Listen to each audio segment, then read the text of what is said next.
વૃદ્ધને digital arrest કરીને ₹1.71 પડાવી લેનાર ગેંગનો વધુ એક ઝડપાયો। 4% કમિશન પર બેંક એકાઉન્ટ આપતો હતો।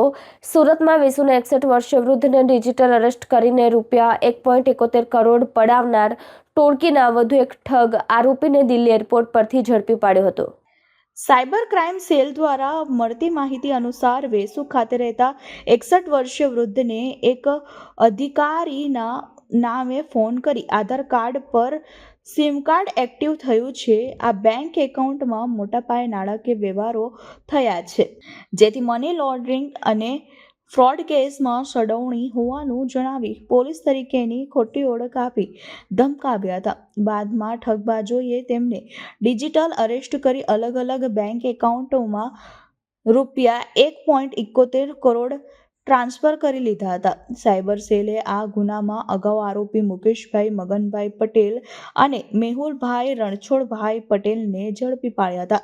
બાદમાં આ ઠગ ટોળકીના વધુ આરોપીઓ ડુંગરસિંહ અરજનસિંહ દેવાજી રાજપૂત, કેસરસિંહ મોડસિંહ દેવડા અને રામેશ્વર પોપટભાઈ સુથારને ઝડપી પાડ્યા હતા। બાદમાં સાયબર ક્રાઇમ સેલ પોલીસે આ ગુનામાં વધુ એક આરોપી શંકર સોમાભાઈ ખેમસીભાઈ ચૌધરીને દિલ્હી એરપોર્ટ પરથી ઝડપી પાડ્યો હતો।